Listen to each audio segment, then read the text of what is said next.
Good. So once again, I don't take my invitation here for granted.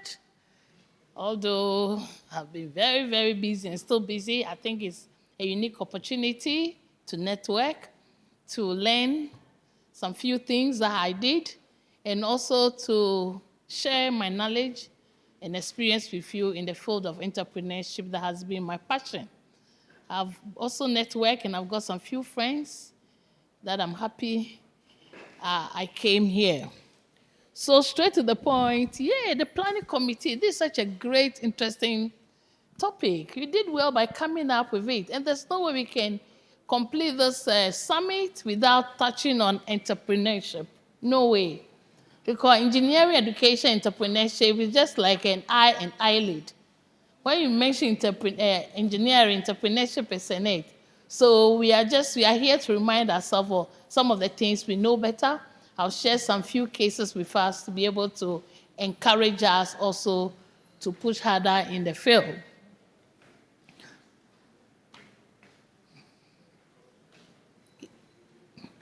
Good. So teaching entrepreneurship, research, training, and all that for over 3 decades, I've come out with this conviction that engineering without entrepreneurship is just a hobby.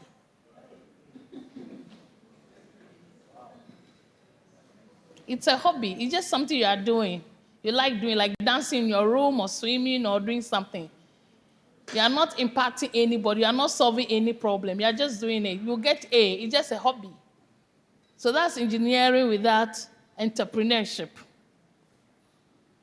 Because if engineering is to solve complicated problems, find solutions to issues, challenging problems and others, then you should find a way of solving them. And also, entrepreneurship without engineering is just speculation. You are just doing something. We have people that think they're entrepreneurs, but they are not entrepreneurs. So that's the speculation idea. And the innovation without both is just an idea. Innovation without both is just an idea. So innovation is embedded into entrepreneurship. But we try to split them so that you can look at it very well. So innovation is, if we don't see any action, there's no action, you haven't done anything. You have not created any business, any venture. Or you are not doing anything in any business setup that is bringing value to your organization, then it's not innovation. It's just there in your mind. It's just an idea. So you look at this statement very well. As we go through the presentation, it will come out very clear. So when we have this synergy, when we bring the two together, when the nexus is there, the connectedness and the link, then that's where we have the growth and the impact.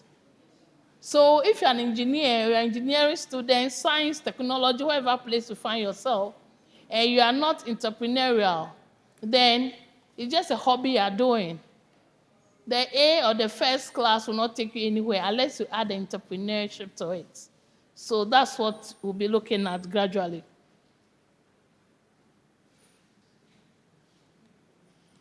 When we look at the population in Africa, Africa demographic, surprisingly, it's very youthful. Unlike some other countries or other continents that is very aged. But we are talking about the median age being 19. A lot of energy, curious, brilliant, restless. So what are you doing with all this energy, all the potential, all the talent, to prepare for the future? And if we don't make very good use of the energy, the education, and all that we are receiving now, we are going to be in a very serious trouble in the future. That's where the sustainability will be out. So this is the right time for us to take the entrepreneurship very serious. And when we talk about entrepreneurship, I know you have so many definitions for it. But doing something differently, adding value to whatever you are doing, is not necessarily creating a new venture. It's not also necessarily doing something for yourself. But whatever place you are, the kind of attitude, the kind of skills that we have will make you much more employable. So when we have 2 first classes, somebody will even have 2nd class upper. But because of the entrepreneurial skills and attitude and the mindset that you have, you'll be employed than the first-class person. So that's what will take you to another level. So we all need it, whether you want to set up a venture, you want to do something new, you want to make an impact or not. So we are saying that for us to have a very prosperous Africa, sustainable future, transformation of our economies, then the key is entrepreneurship and innovation. And the time is now. It's not tomorrow, but now. I'm sure because of this, most institutions, including yours, they are not playing with the course entrepreneurship. But the problem is, how are we teaching it? That is the issue. When you look at the Gen Polytechnics, when they were formed, the proponents make sure that entrepreneurship is a compulsory course in the Polytechnic and still in the university. But why is it that we don't have most of our students being entrepreneurs? Why are they sitting at home waiting to be employed? Those are the questions we try to answer. What can we do to make sure that when we graduate, before we even graduate, we have jobs that are waiting for us, or we already have jobs that we are employing people? So we have some cases that I want us to look at. We don't have to reinvent the wheel. The transformative agent of many countries, or many continents, is just entrepreneurship. So when we look at Europe first, there are so many countries we can look at. But the classical ones, one of them is Germany. Most of the technical investors, most of the investors of applied sciences, the element is the entrepreneurship and innovation. Right from first year, teaches students to create their own ventures, to be innovative, to identify problems in their various fields, to be able to challenge themselves, to develop something, come up with something to solve problems, either in the industry, in their community, or wherever place they find themselves. And the good aspect is that's what we have to one of the commitments from Ghana or from Africa countries, is the support from the government. They actually fund those innovative activities, and they are able to set up their own businesses very easily. Finland, when you go to Aalto University, they actually have a big program that we have people all the world coming there just for these entrepreneurial ventures and startup for their alumni or even the students.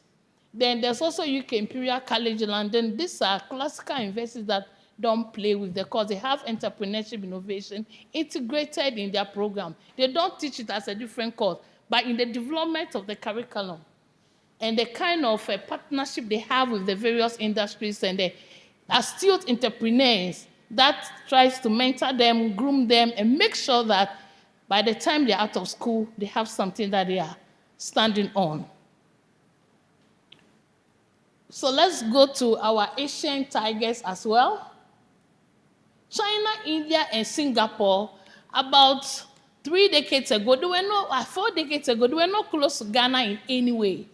They were very poor countries. But because of entrepreneurship, when we talk about how they are taught in the various classrooms, because of the policies of the various countries, even little children, little kids, even in the basic schools, they are coming out with very innovative companies, ideas to be able to change their countries. Now we can't get closer to them at all. So China, India, Singapore, and we are not just talking about business schools, but we are talking about engineering, we are talking about STEM courses. We are talking about development of apps and solutions in all the disciplines. That is really helping to transform the economies of those countries. And it's really pushing the engineering and STEM education to another level. In Ghana, we think business is a different thing, engineering is a different thing, this is a different thing, and that's the problem. But entrepreneurship will teach you how to be able to create your own business in whatever discipline that you find yourself. It will really help you to identify the problems. It will help you to add value. It will help you to know what to do, how to manage it very well, to be highly successful. So there's another example here from Great America. talking about the various innovative incubators in action just to help their students all over to make it. And why is it difficult for us here in Ghana? When we even look at our educational setup, we talk about our British curriculum, that we're prepared for white-collar job. Ours is to finish our education. Then what do? We get somebody to employ us. And that mentality by now should be leaving. I think it's leaving because there's no job out there for people to employ you. And right from the scratch, when we talk about the American schools, I remember that was 2005. When I was doing my PhD in Australia, I had to take my 2 little kids. So I sent them to daycare, and anytime I go to pick them, then I'll see them in a, how do you call it, sand pits. It will give them a lot of cans to model things, to create things like how we play in the beaches. And it's to help them to be very creative. Then I'll be very angry. How can you pay so much dollars and you just put my son in a sand pit? Because Ghana, by 4 years, you're learning 1, 2, 3, A, B, C, D. You learn all the colors and everything. Is that not it? Before you can even pass to class 1 or even KG. And he went through all that before I took him out. And our developed country, rather, you put him in a sand pit the whole day. The second day, I said, no, I'll take my son from your school. I took him to another place, paid a lot of money. The following day, they put him back in another sand pit. With all sorts of creative things for him, logos and other things to play with the whole day. And I didn't understand it. Could you believe that I had to take him to the 3rd school? And I found him again in a sand pit. Then I gave up. But that was triggering of creativity, creative brain, mind, to create things for himself. But I was used to my Ghana ABCD, write, pronounce, read, and all that without any creativity. So they start like that. And that one is bounced back to me as being part of GES now. So that's what we want to do, right from KG to basic level to the primary to GHS. So you don't get to the university before we start talking about entrepreneurship and be creative. By this time, your mind is already modeled against something, but you are doing very well. So in China, Singapore, and others, even in high school, they are highly creative. Some don't even continue to the university again, but they do other courses, of course, because they've already found where they should be. So that is where we are lacking as a country. So what can we learn before we go to our Africa? I think you have read it all. Oh. Okay, so curriculum integration, industry partnership, value creation whilst learning. The industry partnership is not just sending the student to the industry, but you have to send the teachers also there. That's what happens in Germany and other countries are highly successful because you cannot give what you don't have. We send the student, they come back and meet the theory alone. Even when they're talking about practical, just like, is it Dr. Pease that found the practical of whatever when you went out, or that you have been learning? So if your teacher had gone ahead, so now you have found it and you are showing it to your student. So it's very important that our faculty also go for this kind of training, industrial training, to know what is going on, to have a great partnership. So the marriage of theory and practice is so critical. So now let's come to our dear Africa. I think your battery. Good. What is happening? A lot is happening now.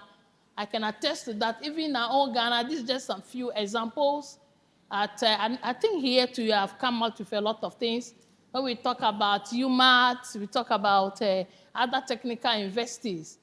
Our young ones are trying very well to develop a lot of apps, to come up with solutions, and that is what will be able to create the jobs for us, to be able to employ people and not just rely on government or the few employers around. Nigeria is doing so well, Ventures Platform, UNILAC and all that, and our sister that did a presentation at the professor for University of Lagos gave us a great presentation on that. Kenya, Rwanda is also another great example, revitalizing their educational system and embedding entrepreneurship innovation in the curriculum from the basic level to the university. So by the time they get there, they know what they're about and what we want to do. It's not just the theory, which is not helping us at all. So that is the only thing that will be able to really transform us to another level.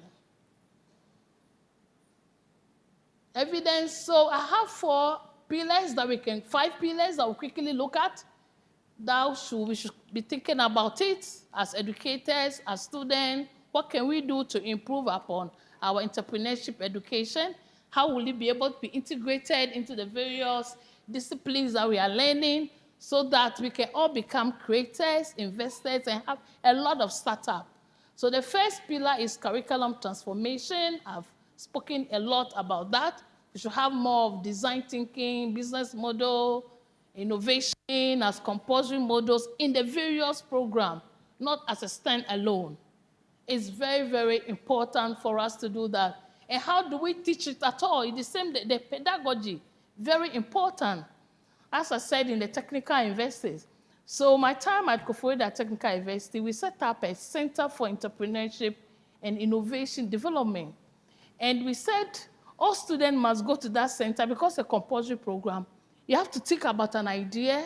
You must create something and show it up to get a mark. We are not teaching you any theory in a lecture hall at all, but you go to that center, it was a hub. That was training a lot of students. And you know, we have engineers there, we have technology scientists, and all of them. I think Kumasi Technical University also, they also have a center. Do you still have it, or it has collapsed? You still have it, because I know KTU1 is down.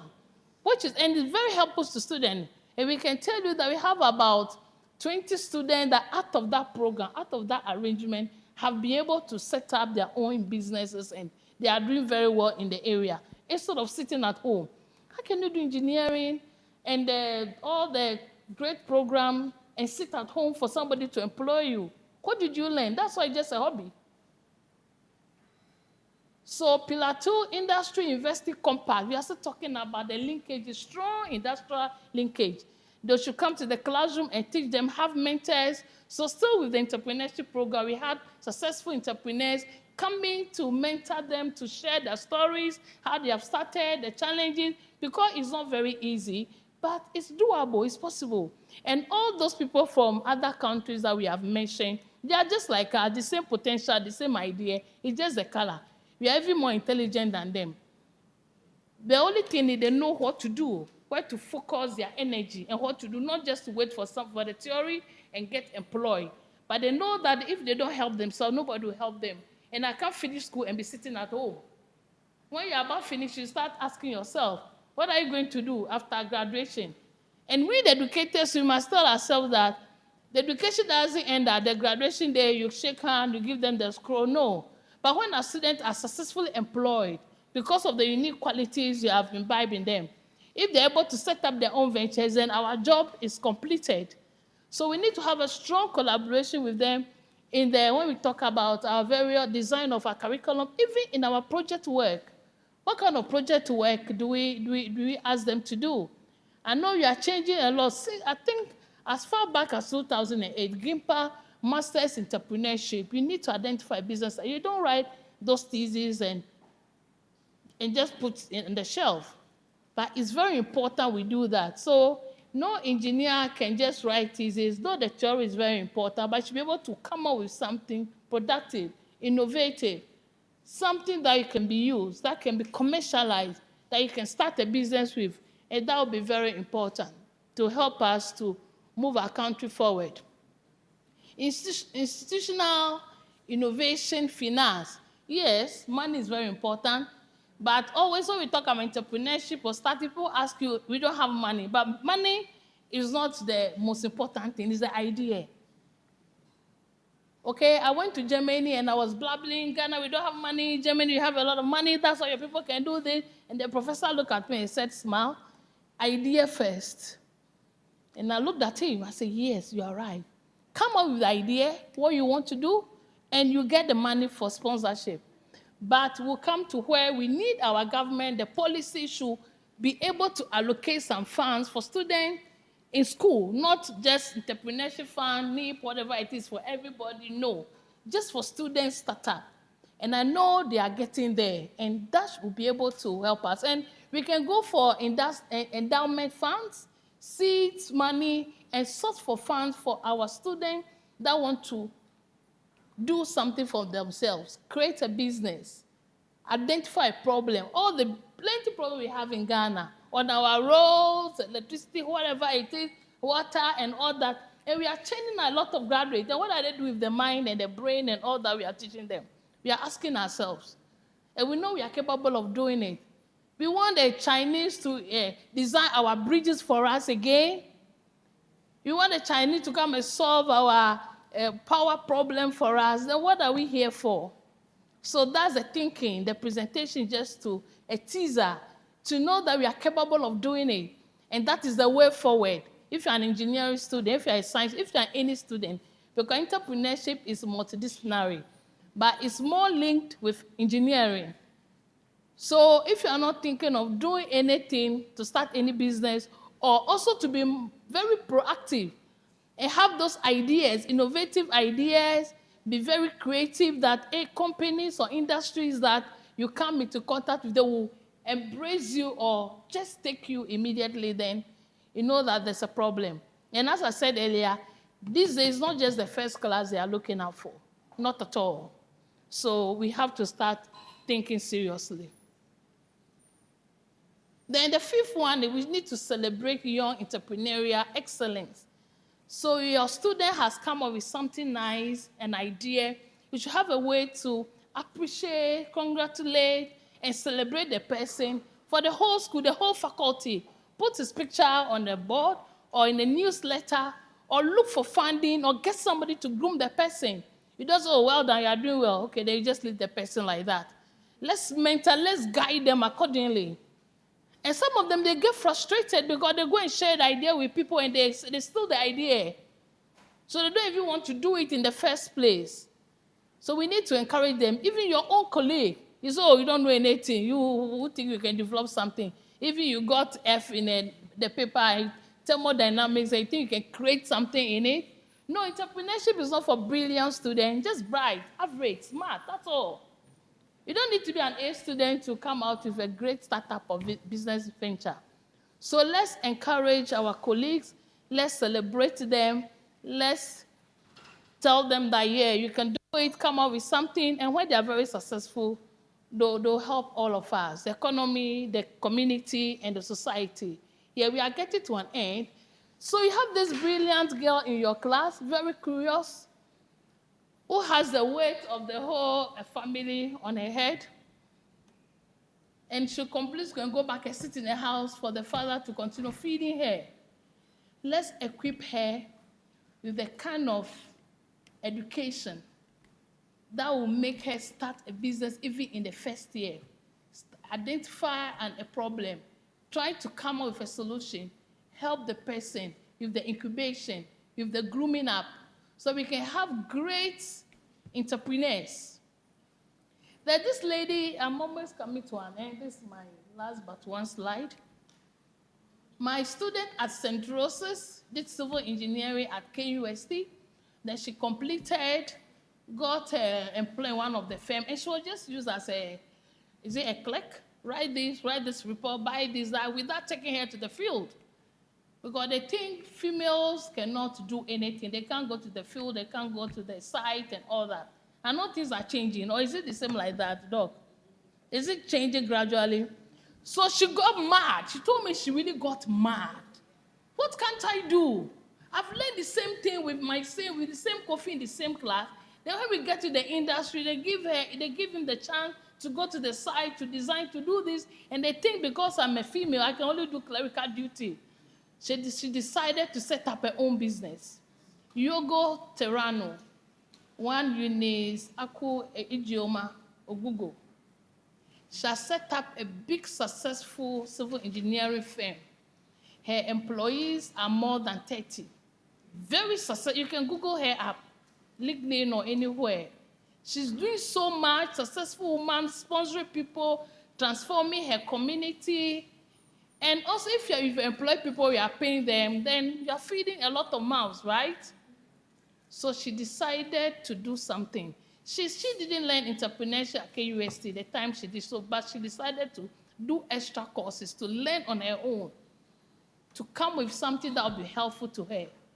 And now you are very lucky to have an institution that is so much into entrepreneurship to help you to think outside the box, to create something for yourself, to help transform Ghana and the world. So let's make very good use of it. Let's take advantage of that. So you just need the courage. All that I'm saying, blah, blah, blah, it's not easy. You have to fail and try and fail and try. But if you don't fail, you can't be successful. I hear even teacup, the one who manufactured teacup. The person failed 1,000 times, but the person didn't give up. Just like all the successful ventures that we have. But at the end of the day, you'll be smiling like my name, because that's where the wealth creation is.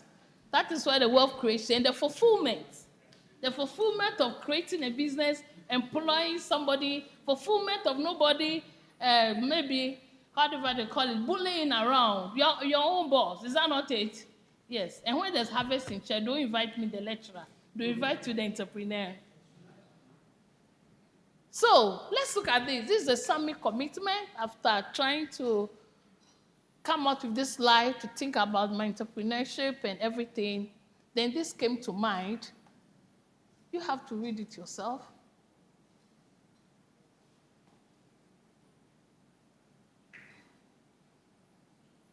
Yeah, say we can't procrastinate. Let me grow small. Let me get to second year, then I'll start brainstorming. Let me get to the third year. But when I finish, I'm not getting a job. No. When we are talking about sustainable future, we are talking about reinventing engineering education. It's now. Now. This evening, it just takes some time when you are sleeping and think, what can I do? You look around you and start something and talk to somebody, and you become successful. You'll be the next Bill Gates. You'll be surprised. Thank you very much.